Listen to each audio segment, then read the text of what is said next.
ओम शांति। आज 10 अप्रैल 2025 बाबा के महावाक्य हैं। मीठे बच्चे, अपनी उन्नति के लिए रोज़ पोता मेल निकालो। सारे दिन में चलन कैसी रही चेक करो। यज्ञ के प्रति ऑनेस्ट रहे। प्रश्न: किन बच्चों के प्रति बाप का बहुत रिगार्ड है? उस रिगार्ड की निशानी क्या है? उत्तर: जो बच्चे बाप के साथ सच्चे, यज्ञ के प्रति ईमानदार हैं, कुछ भी छिपाते नहीं हैं, उन बच्चों प्रति बाप का बहुत रिगार्ड है। रिगार्ड होने के कारण पुचकार दे उठाते रहते हैं, सर्विस पर भी भेज देते हैं। बच्चों को सच सुनाकर श्रीमत लेने की अक्ल होनी चाहिए। गीत: महफिल में जल उठी क्षमा। ओम शांति। अब यह गीत तो हुआ रॉन्ग, क्योंकि परमात्मा कोई क्षमा तो है नहीं। परमात्मा को वास्तव में क्षमा नहीं कहा जाता है। यह तो भक्तों ने अनेक नाम रख दिए हैं। ना जानने के कारण कहते भी हैं नेति नेति, हम नहीं जानते, नास्तिक है। फिर भी जो नाम आया वह कह देते। भ्रम, क्षमा, ठिक्कर, भित्तर में भी परमात्मा कह देते, क्योंकि भक्ति मार्ग में कोई भी बाप को यथार्थ रीति पहचान नहीं सकते। बाप को ही आकर अपना परिचय देना है। शास्त्र आदि कोई में भी बाप का परिचय नहीं है, इसलिए उन्हों को नास्तिक कहा जाता है। अब बच्चों को बाप ने परिचय दिया है, परंतु अपने को आत्मा समझ बाप को याद करना, इसमें बहुत ही बुद्धि का काम है। इस समय है पत्थर बुद्धि, आत्मा में बुद्धि है, ऑर्गन्स द्वारा पता पड़ता है। आत्मा की बुद्धि पारस है या पत्थर है, सारा मदार आत्मा पर है। मनुष्य तो कह देते हैं आत्मा ही परमात्मा है, वह तो निर्लेप है, इसलिए जो चाहे करते रहो। मनुष्य होकर बाप को ही नहीं जानते हैं। बाप कहते हैं माया रावण ने सबकी पत्थर बुद्धि बना दी है। दिन प्रतिदिन तमो प्रधान जास्ती होते जाते हैं। माया का बहुत जोर है, सुधरते ही नहीं। बच्चों को समझाया जाता है रात को सारे दिन का पोता मेल निकालो। क्या किया? हमने भोजन देवताओं मिसल खाया, चलन कायदे सिर चली या अनाड़ियों मिसल। रोज़ाना अपना पोता मेल नहीं संभालेंगे तो तुम्हारी उन्नति कभी नहीं होगी। बहुतों को माया थप्पड़ मारती रहती है। लिखते हैं कि आज हमारा बुद्धि योग फलाने के नाम रूप में गया, आज यह पाप कर्म हुआ। ऐसा सच लिखने वाला कोटों में कोई ही है। बाप कहते हैं मैं जो हूँ, जैसा हूँ, मुझे बिल्कुल नहीं जानते। अपने को आत्मा समझ और बाप को याद करें, तब कुछ बुद्धि में बैठे। बाप कहते हैं भल अच्छे अच्छे बच्चे हैं, बहुत अच्छा ज्ञान सुनाते हैं। योग कुछ नहीं, पहचान पूरी है नहीं, समझ नहीं सकते, इसलिए किसको समझा नहीं सकते। सारी दुनिया के मनुष्य मात्र रचता और रचना को बिल्कुल नहीं जानते, तो गोया कुछ भी नहीं जानते। यह भी ड्रामा में नूंद है, फिर भी होगा। 5000 वर्ष बाद फिर यह समय आएगा और मुझे आकर समझाना होगा। राजाई लेना कम बात नहीं है, बहुत मेहनत है। माया अच्छा ही वार करती है, बड़ी युद्ध चलती है। बॉक्सिंग होती है ना, बहुत होशियार जो होते हैं उनकी ही बॉक्सिंग होती है, फिर भी एक दो को बेहोश कर देते हैं ना। कहते हैं बाबा माया के बहुत तूफान आते हैं, यह होता है। सो भी बहुत थोड़े सच लिखते हैं, बहुत है जो छिपा लेते हैं। समझ नहीं कि मुझे बाबा को कैसे सच सुनाना है, क्या श्रीमत लेनी है, वर्णन नहीं कर सकते। बाप जानते हैं माया बड़ी प्रबल है, सच बतलाने में बड़ी लज्जा आती है। उनसे कर्म ऐसे हो जाते हैं जो बताने में लज्जा आती है। बाप तो बहुत रिगार्ड दे उठाते हैं, यह बहुत अच्छा है, इनको ऑलराउंड सर्विस पर भेज दूंगा। बस देह अहंकार आया, माया का थप्पड़ खाया, यह गिरा।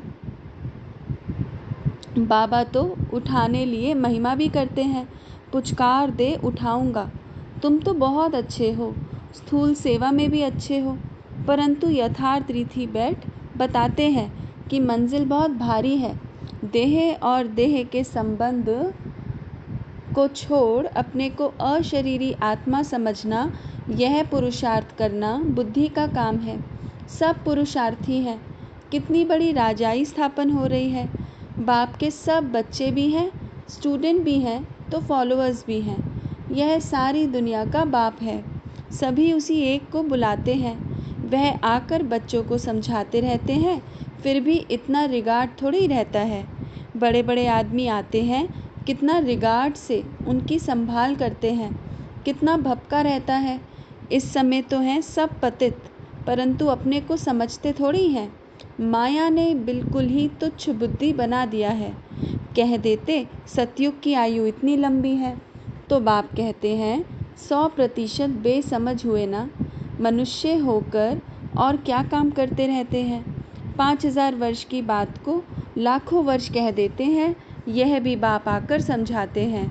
5000 वर्ष पहले इन लक्ष्मी नारायण का राज्य था। यह दैवी गुण वाले मनुष्य थे, इसलिए उनको देवता, आसुरी गुण वालों को असुर कहा जाता है। असुर और देवता में रात दिन का फर्क है। कितना मारामारी झगड़ा लगा पड़ा है, खूब तैयारियां होती रहती हैं। इस यज्ञ में सारी दुनिया स्वाहा होनी है। इनके लिए यह सब तैयारियां चाहिए ना। बॉम्ब्स निकले सो निकले, फिर बंद थोड़ी हो सकते। थोड़े समय के अंदर सबके पास ढेर हो जाएंगे, क्योंकि विनाश तो फटाफट होना चाहिए ना। फिर हॉस्पिटल आदि थोड़ी रहेगी, किसको पता भी नहीं पड़ेगा। मासी का घर थोड़े ही है। विनाश साक्षात्कार कोई पाई पैसे की बात नहीं है। सारी दुनिया की आग देख सकेंगे। साक्षात्कार होता है, सिर्फ आग ही आग लगी हुई है। सारी दुनिया खत्म होनी है। कितनी बड़ी दुनिया है। आकाश तो नहीं जलेगा। इनके अंदर जो कुछ है सब विनाश होना है। सतयुग और कलयुग में रात दिन का फर्क है।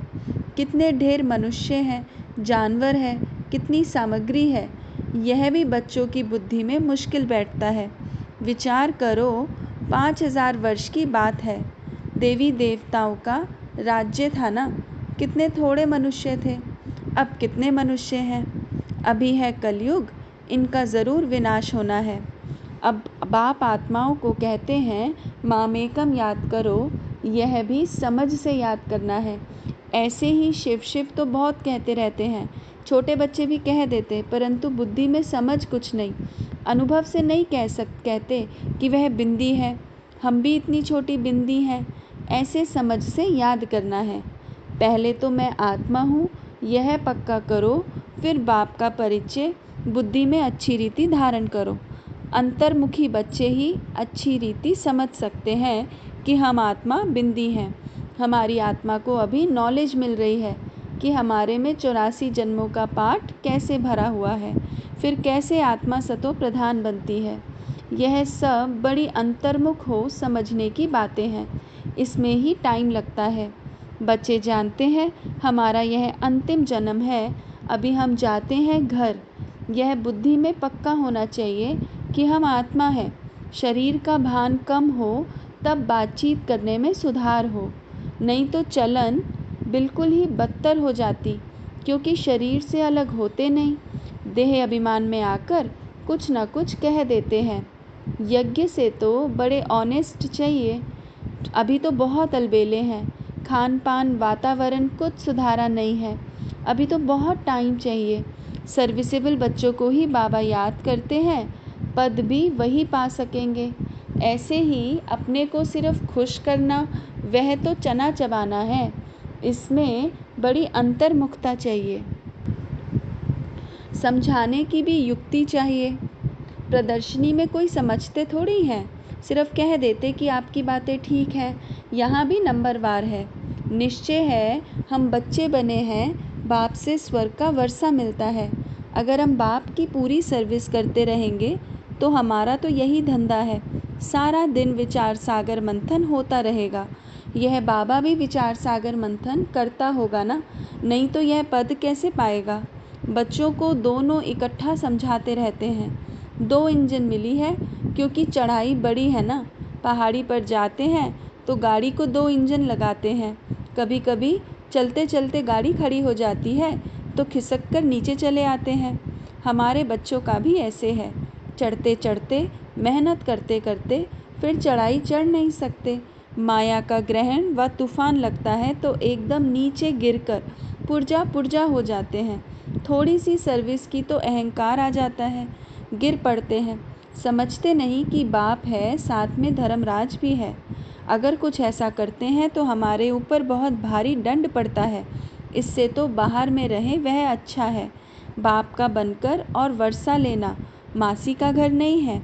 बाप का बनकर और फिर कुछ ऐसा करते हैं तो नाम बदनाम कर देते हैं, बहुत चोट लग जाती है। वारिस बनना कोई मासी का घर थोड़ी है। प्रजा में कोई इतने साहूकार बनते हैं, बात मत पूछो। अज्ञान काल में कोई अच्छे होते हैं, कोई कैसे। नालायक बच्चों को तो कह देंगे हमारे सामने से हट जाओ। यहाँ एक दो बच्चों की तो बात नहीं, यहाँ माया बड़ी ज़बरदस्त है। इसमें बच्चों को बहुत अंतर्मुख रहना है। तुम सब किसको समझा सकेंगे। तुम्हारे पर बलिहार जाएंगे और फिर बहुत पछताएंगे। हम बाप के लिए इतनी गाली देते आए। सर्वव्यापी कहना या अपने को ईश्वर कहना, उन्हों के लिए सज़ा कम थोड़ी है। ऐसे ही थोड़ी चले जाएंगे। उन्हों के लिए तो और ही मुसीबत है। जब समय आएगा तो बाप इन सब से हिसाब लेंगे। कयामत के समय सबका हिसाब किताब चुकतू होता है ना। इसमें बड़ी विशाल बुद्धि चाहिए। मनुष्य तो देखो किस किस को पीस प्राइज़ देते रहते हैं। अब वास्तव में पीस करने वाला तो एक है ना। बच्चों को लिखना चाहिए, दुनिया में प्योरिटी, पीस, प्रॉस्पेरिटी भगवान की श्रीमत पर स्थापन हो रही है। श्रीमत तो मशहूर है। श्रीमद् भगवद गीता शास्त्र को कितना रिगार्ड देते हैं। कोई ने किसके शास्त्र व मंदिर को कुछ किया तो कितना लड़ पड़ते हैं। अभी तुम जानते हो, यह सारी दुनिया ही जलकर भस्म हो जाएगी। यह मंदिर मस्जिद आदि को जलाते रहेंगे। ये सब होने के पहले पवित्र होना है, यह ऊना लगा रहे। घर बार भी संभालना है। यहाँ आते तो ढेर के ढेर हैं। यहाँ बकरियों मुआफिक तो नहीं रखना है ना, क्योंकि यह तो अमूल्य जीवन है। इनको तो बहुत संभाल से रखना है। बच्चों आदि को ले आना यह बंद कर देना होगा। इतने बच्चों को कहाँ बैठ संभालेंगे। बच्चों को छुट्टियाँ मिली तो समझते हैं और कहाँ जाएं। चलो मधुबन में बाबा के पास जाते हैं। यह तो जैसे धर्मशाला हो जाए। फिर यूनिवर्सिटी कैसे हुई। बाबा जांच कर रहे हैं, फिर कब ऑर्डर कर देंगे। बच्चे कोई भी ना ले आए, यह बंधन भी कम हो जाएंगे। माताओं पर तरस पड़ता है, यह भी बच्चे जानते हैं। शिव बाबा तो है गुप्त, इनका भी किसको रिगार्ड थोड़ी है। समझते हैं हमारा तो शिव बाबा से कनेक्शन है। इतना भी समझते नहीं, शिव बाबा ही तो इन द्वारा समझाते हैं ना। माया नाक से पकड़ उल्टा काम कराती रहती है, छोड़ती ही नहीं। राजधानी में तो सब चाहिए ना। यह सब पिछाड़ी में साक्षात्कार होंगे, सजाओं के भी साक्षात्कार होंगे। बच्चों को पहले भी यह सब साक्षात्कार हुए हैं, फिर भी कोई कोई पाप करना छोड़ते नहीं। कई बच्चों ने जैसे गांठ बांध ली है कि हमको तो बनना ही है 3rd क्लास, इसलिए पाप करना छोड़ते ही नहीं। और ही अच्छी रीति अपनी सजाएं तैयार कर रहे हैं। समझाना तो पड़ता है ना। यह गांठ नहीं बांधो कि हमको तो 3rd क्लास ही बनना है। अभी गांठ बांधो कि हमको ऐसा लक्ष्मी नारायण बनना है। कोई तो अच्छी गांठ बांधते हैं, चार्ट लिखते हैं। आज के दिन हमने कुछ किया तो नहीं, ऐसे चार्ट भी बहुत रखते थे। वह आज है नहीं। माया बहुत पछाड़ती है। आधा कल्प मैं सुख देता हूँ तो आधा कल्प फिर माया दुख देती है। अच्छा, मीठे मीठे सिकिलदे बच्चों प्रति माता पिता बाप दादा का याद प्यार और गुड मॉर्निंग। रूहानी बाप की रूहानी बच्चों को नमस्ते। हम रूहानी बच्चों की रूहानी माता पिता बाप दादा को याद प्यार गुड मॉर्निंग और नमस्ते। ओम शांति। धारणा पहला है, अंतर्मुखी बनकर शरीर के भान से परे रहने का अभ्यास करना है। खान पान चाल चलन सुधारना है। सिर्फ अपने को खुश करके अलबेले नहीं होना है। दूसरा, चढ़ाई बहुत ऊंची है, इसलिए बहुत बहुत खबरदार होकर चलना है। कोई भी कर्म संभाल कर करना है, अहंकार में नहीं आना है। उल्टा कर्म करके सजाएं नहीं तैयार करनी है, गांठ बांधनी है कि हमें इन लक्ष्मी नारायण जैसा बनना ही है। वरदान, रूहानियत की श्रेष्ठ स्थिति द्वारा वातावरण को रूहानी बनाने वाले सहज पुरुषार्थी भव। रूहानियत की श्रेष्ठ स्थिति द्वारा वातावरण को रूहानी बनाने वाले सहज पुरुषार्थी भव। रूहानियत की स्थिति द्वारा अपने सेवा केंद्र का ऐसा रूहानी वातावरण बनाओ जिससे स्वयं की और आने वाली आत्माओं की सहज उन्नति हो सके। क्योंकि जो भी बाहर के वातावरण से थके हुए आते हैं उन्हें एक्स्ट्रा सहयोग की आवश्यकता होती है, इसलिए उन्हें रूहानी वायुमंडल का सहयोग दो। सहज पुरुषार्थी बनो और बनाओ। हर एक आने वाली आत्मा अनुभव करे कि यह स्थान सहज ही उन्नति प्राप्त करने का है। स्लोगन: वरदानी बन, शुभ भावना और शुभ कामना का वरदान देते रहो। वरदानी बन, शुभ भावना और शुभ कामना का वरदान देते रहो। ओम शांति।